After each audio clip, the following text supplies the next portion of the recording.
Fala, afiliados, vocês estão vivos? No vídeo de agora nós vamos falar um pouquinho sobre Michel Foucault, que viveu entre 1926 e 1984, né? Segundo ele, onde há poder, há resistência também ao poder. O contexto, o foco é poder e resistência na obra de Foucault, né? As datas importantes, em 1848, Karl Marx e Friedrich Engels descrevem a opressão do proletariado pela burguesia no livro Manifesto Comunista, né? Em 1883, Friedrich Nietzsche apresenta o conceito de vontade e poder em Assim Falava Zaratustra. Em 1997, em seu livro Esse Table Speak, A Politics of the Performative, Judith Butler desenvolve a ideia de Foucault sobre o poder e conhecimento em relação à censura e discursos de ódio, né?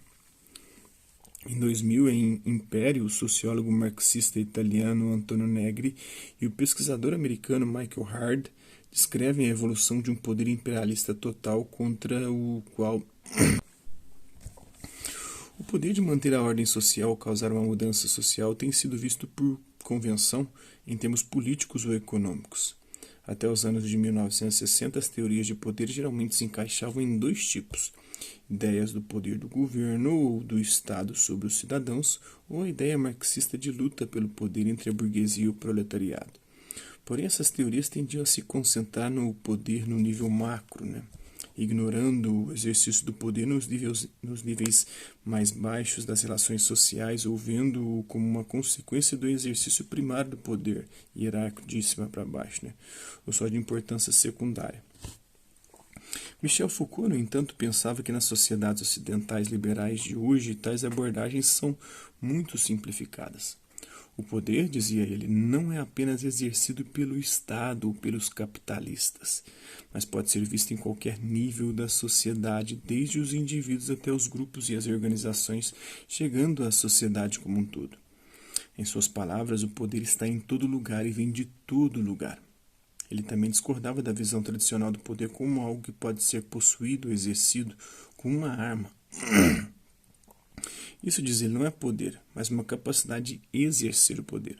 Não se torna poder até que se tome alguma ação. Assim, o poder não é algo que alguém tenha, mas algo que é feito aos outros, uma ação que afeta a ação dos outros. Temas relacionados aí, Karl Marx, né, o Max Weber, Charles Wright Mills, Herbert Marcuse, Erich Fromm e Jürgen Habermas, né? Segundo Foucault, o poder não é simplesmente exercido por um nível da sociedade sobre o outro, mas está presente em todos os níveis da sociedade. O poder é algo que é exercido em vez de possuído, não é uma coisa, mas uma relação.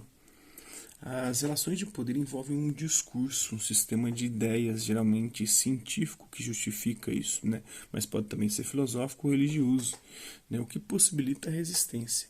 Onde há poder, há resistência. Há resistência naturalmente e deve haver mesmo, né?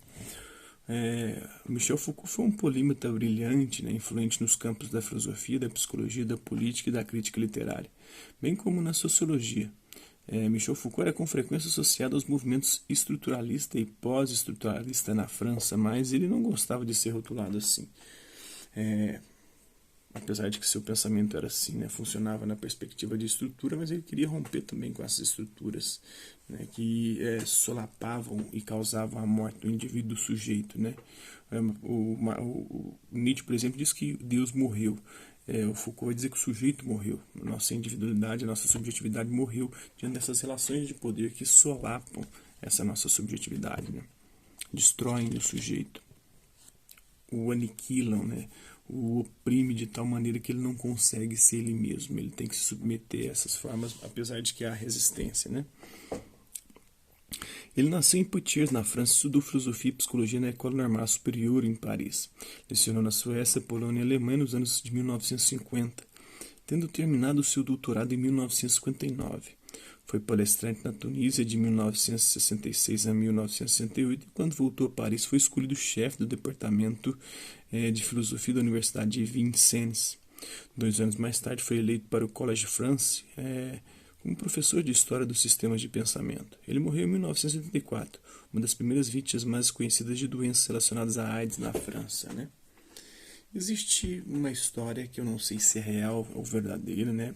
É certo que ele tinha AIDS, que ele era homossexual, e ele era um crítico do sistema científico, queria ter o controle e o domínio, era uma forma de poder, de tentar exercer o poder sobre a nossa subjetividade, né, e a sexualidade. Então ele não queria submeter, então ele vivia uma sexualidade homossexual, que não era normal, não era heteronormativa, e também não submetia a usar camisinhas, segundo conta a história, porque para ele isso era uma tentativa do governo, do poder, né, instituído, ou dessas relações de poder, de tentar aniquilá-lo, ou dizer para ele como ele deve se comportar no campo sexual, como ele deve fazer sexo. Inclusive ele tem muitas críticas em relação a essa questão da sexualidade, porque a ciência ela institui um discurso que tenta dizer para nós, um sistema de ideias, que dizer como que é a maneira certa de manter relações sexuais.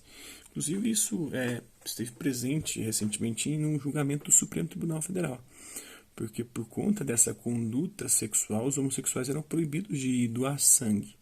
Então aí temos um problema, né? As principais obras dele aí, de 1969 nós temos a Arqueologia do Saber, de 1975 nós temos Vigiar e Punir, onde ele narra o nascimento e desenvolvimento histórico da prisão. Entre 1976 e 1984 ele escreveu a História da Sexualidade em 3 volumes, que é um pouco disso que eu falei sobre a questão de como foi construindo essas relações e esse discurso de poder sobre o sexo, né? Inclusive a homossexualidade era considerada patologia até a década de 70 pela Organização Mundial da Saúde, né? Vou falar sobre as relações de poder. Em vez de pensar no poder como uma coisa, Foucault vê como uma relação e explica a natureza do poder através do exame das relações de poder presentes em todos os níveis da sociedade moderna. Por exemplo, uma relação de poder existe entre um homem e o Estado no qual ele vive, mas ao mesmo tempo existem diferentes formas de relação de poder entre ele e seu empregador, os seus filhos em casa, né, as organizações às quais pertence, na própria escola, professor e aluno, né, e dos superiores, o professor, está todo mundo vigiando todo mundo, né, nessa sociedade, e qualquer deslize é passivo de punição. A punição que agora não é mais uma punição violenta, com o uso da violência, pelo menos a violência física, como era outrora, agora a violência é mais no sentido de cerceamento da liberdade, né? E aí as prisões que viram uma espécie de reformatório, mas as prisões, assim como outras instituições, são instituições reformatórias, né? A escola, o hospital, o hospício, tudo isso são instituições para reformar e para docilizar, disciplinar as pessoas, ou tentar discipliná-las, né? Foucault reconhece que o poder tem sido e continua a ser a maior força a mudar a ordem social, mas descreve como a natureza das relações de poder mudou desde a época medieval até os dias de hoje, né? O que ele considera como o exercício soberano do poder, como torturas públicas e execuções, era o método usado por figuras de autoridade na sociedade feudal para coagir seus súditos à obediência, né? E tinha os métodos de violência física. Agora a violência é mais no sentido de restrição da liberdade e colocar você em instituições de reformatórios, né, ou de disciplinamento. Com o surgimento do iluminismo na Europa, no entanto, a violência e a força foram vistas como desumanas e, mais importante, como um meio não efetivo de exercer o poder. Aí criaram outros mecanismos, né? Como eu já disse, criaram as prisões, as escolas, os hospitais, os hospícios, né? Então é isso aí, espero que vocês tenham gostado do vídeo. Quem curtiu, dá um like. Quem curtiu, dá um dislike. Hasta la vista, babies. Até a próxima.